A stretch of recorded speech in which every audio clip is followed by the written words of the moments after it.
नमस्कार दोस्तों, welcome back to our channel. Friends, मैं आप सबका अपने चैनल स्टॉक्स फॉर लाइफ पे बहुत स्वागत करता हूं। Welcome to STFL family. Dear family members, बात की जाए एक ऐसा स्टॉक है जो 15 दिन से गिर रहे हैं। उनके Q4 के नंबर्स आए थे और सरप्राइजिंगली गाइस उनके Q4 के नंबर्स के जो प्रॉफिट है उसमें 25% के आसपास हमें ईयर ऑन ईयर इजाफा देखने को मिला था। और आप देखें रेवेन्यू के वाइज तो हमें 8% रेवेन्यू अप था। उसके बाद उसमें गिरावट का सिलसिला जारी है, लेकिन दोस्तों उस स्टॉक की क्वालिटी में कोई भी कमी नहीं है। टॉप 6 में आने वाली कंपनी है। ऑफकोर्स आईटी सेक्टर का ये स्टॉक हमें दिखाई पड़ता है।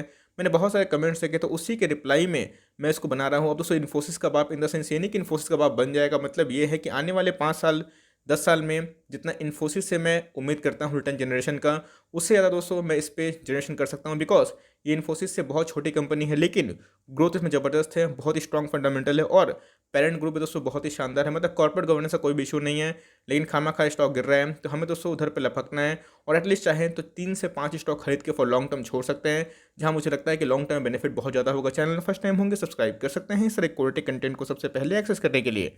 Now without dealing any for time, let's begin.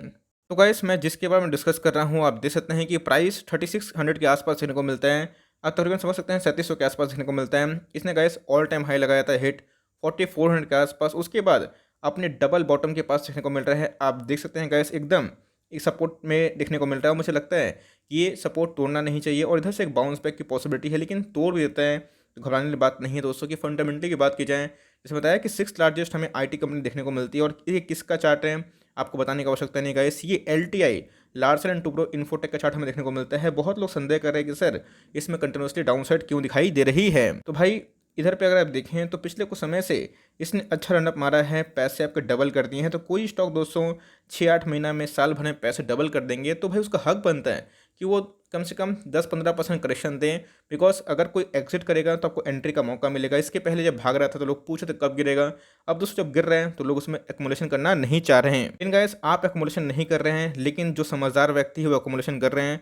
अगर आप देखें दोस्तों तो हमें ये स्टॉक 1500 के आसपास दिखाई पड़ रहा था एक साल पहले की मैं बात बोल रहा हूँ, 7 मई 2020। और आप देख सकते हैं 56% दोस्तों आज डिलीवरीज लिया तो देखने को मिल रही है। मतलब गिरावट में इसमें एकोमोडेशन जारी है। आज जो शेयर ट्रेड हुए हैं 6,80,000, उसके अगेंस्ट में 3,82,000 का शेयर्स डीमेट में देखने को मिल रहे हैं। और क्यों नहीं होंगे दोस्तों, अगर आप देखें तो इनकी जो सब्सिडरी कंपनी है, किसकी सब्सिडरी है, लार्सन एंड टुब्रो की। तो मैंने बताया कॉर्पोरेट गवर्नेंस का कोई इशू नहीं है। 64,000 करोड़ की एक लार्ज कैप कंपनी है।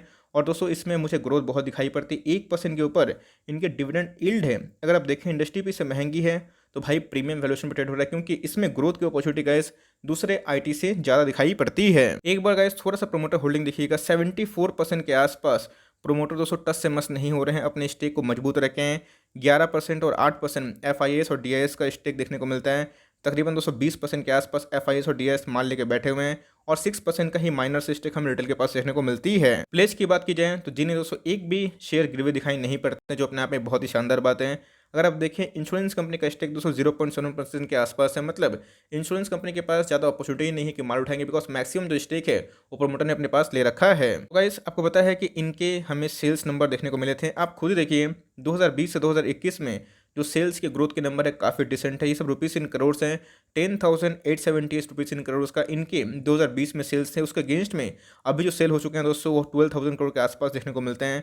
अगर आप देखें दोस्तों तो इधर पे जो प्रॉफिट है वो भी प्रॉफिट बढ़ चुका है। प्रॉफिट में मैं बोलूँगा दोस्तों 25% के आसपास हमें जंप देखने को मिल रही है। पहले जो 1500 करोड़ का लगभग था, अभी कितना हो चुका है 1938 रुपीज़ 3 करोड़। मतलब कंपनी में कोई भी डेंट दिखाई नहीं पड़ी as per the sales. Company के पास कितना रिजर्व और सरप्लस है देखना बनता है। तो गाइस अगर आप देखें 64,000 करोड़ के आसपास कंपनी का मार्केट कैप और उसके अगेंस्ट में 7,000 करोड़ के आसपास रिजर्व और सरप्लस, जो मैं बोलूँगा बहुत ही टॉप नॉच है। अगर आप देखें 2020 से वो दोस्तों अच्छा खासा बढ़ चुका है। मतलब कंपनी फंडामेंटली बहुत ही शानदार दिखाई देती है। तो क्या कंपनी के EPS में, अर्निंग पर शेयर में, रिजल्ट में कोई डेंट था? जी नहीं दोस्तों, कंपनी के EPS में, उनके शेयर में कोई डेंट दिखाई नहीं पड़ रहा था। उनके फंडामेंटल काफ़ी अच्छे थे। इवन EPS की बात बोलूँ तो हमें 2020 से 2021 में जंप देखने को मिल रहा है, जो अपने आप में तो सम्मानजनक है। 22% के आसपास इनके EPS में जंप देखने को मिला, जो पहले 87 के आसपास थे अभी 110 हो चुके हैं। और गाइस जितना EPS बढ़ता है उतना वो शेयर अच्छा होता है। ये दिखाता है कि भाई आने वाले कल में वो एफिशिएंट दिखाई देती है। बहुत ही इंपॉर्टेंट है गाइस, अगर आप ROE के थोड़ी भी समझ रखते हैं फंडामेंटल एनालिसिस के लिए, ROE बहुत इंपॉर्टेंट एक मैट्रिक हम लोग यूज़ करते हैं। इसको हम लोग बोलते हैं रिटर्न ऑन इक्विटी। आपका एक शेयर आपके बिजनेस में कितना कमा के दे रहा है गाइस, 26 के आसपास देखने को मिलता है, जो वेरी वेरी एक्सीलेंट होता है। अगर आप आरओसी की बात कीजिए 33 के आसपास देखने को मिलता है। Current ratio which is very good 3 के आसपास देखने को मिलता है। और कंपनी गाइस एकदम मैं बोलूँगा 0.01 का डेट अपने आप में कोई बड़ी बात नहीं है। कंपनी अगर आप देखें तो उतना कोई डेट रखती नहीं हो कंपनी, ऑलमोस्ट डेट फ्री देखने को मिलती है। भाई जहाँ पे सेल्स नहीं वहाँ ग्रोथ नहीं, जहाँ ग्रोथ नहीं वहाँ फंडामेंटल नहीं। अगर आप देखें 3 साल की इनकी सीएजीआर जो सेल्स है गाइस किस रफ्तार से अपने रेवेन्यू को बढ़ा रही है। गाइस मोर देन 400 क्लाइंट्स देखने को मिलते हैं, बहुत ही लेटेस्ट टेक्नोलॉजी में काम करती है। मैं आपसे अर्ज करूंगा कि जाके इनके ऑफिशियल वेबसाइट पर देखें इनके कॉर्पोरेट गवर्नेंस कैसे हैं, कितने इनके क्लाइंट्स देखने को मिलते हैं। इतना तो सबको होमवर्क जरूर करना चाहिए। अगर आप देखें 19 का सीएजीआर सेल्स बहुत ही शानदार है और आईटी अपने आप में बहुत ही सेफ बिजनेस माना जा रहा है आने वाले 2-3 सालों के लिए। अगर आप देखें प्रॉफिट तो जी हाँ, सो प्रॉफिट में भी 20% सालाना सीजीआर सेल्स में बढ़ोतरी देखने को मिल रही है। इसी लिस्टिंग होने के बावजूद भी दोस्तों इसने एक लार्ज कैप का तरह लाइक परफॉर्मेंस भी दिया है। अगर आप देखें दोस्तों तो हमें 440% के आसपास रिटर्न देखने को मिल रहे हैं।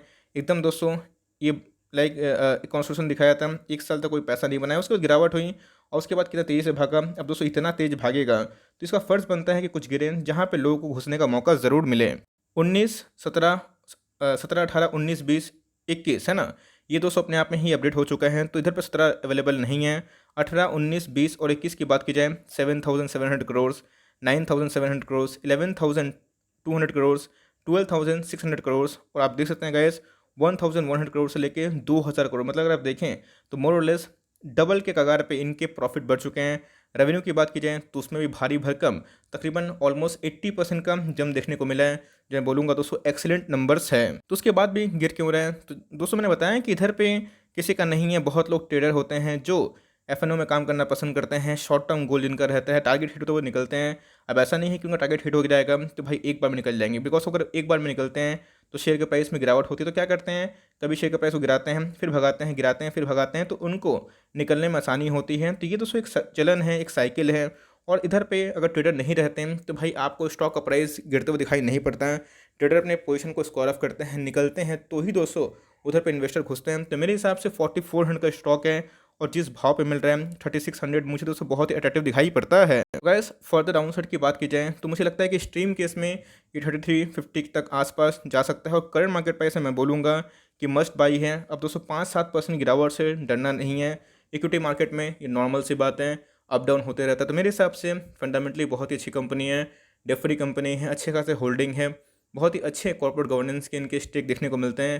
प्रोमोटर का ग्रुप बहुत ही शानदार, बहुत ही लॉयल मैं बोलूँगा और अपने आप में ये अर्निंग वाली कंपनी है। और आईटी की बात की जाए तो सारे आईटी अच्छा करेंगे आने वाले कुछ सालों में। तो मेरे हिसाब से दोस्तों ये मस्ट बाई है और आपने लिया हुआ है तो बिल्कुल भी लॉस में इसको निकालिएगा मत, बिकॉज मुझे लगता है कि ये सब कंपनी लॉस में निकलने वाली नहीं है, उल्टा इसमें बाइंग करने की पॉसिबिलिटी बनाइए। बिकॉज आपको मैंने दिखाया कि 56% के आसपास आज दोस्तों हमें डिलीवरीज लिए तो देखने को मिल रही है, जो बहुत ह्यूज होता है। तो मेरे हिसाब से एकोमोडेशन का मौका है और लेवल जो लोअर लेवल है दोस्तों उधर पे एकोमोडेशन जारी हो चुका है। सो फॉर टाइमिंग ये छोटी सी अपडेट थी, स्ट्रॉन्ग रिकमेंडेशन है, आप बाई कर सकते हैं। 100-200 रुपये के गिरावट से डरे ना।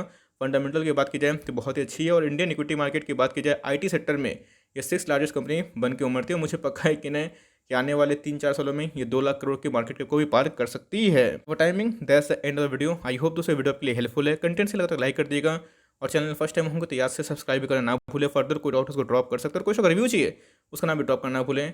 आई would love to make a video on your demand. Guys मिलते हैं जल्दी ही, तब तक के लिए bye, thanks for listening friends, God bless you all.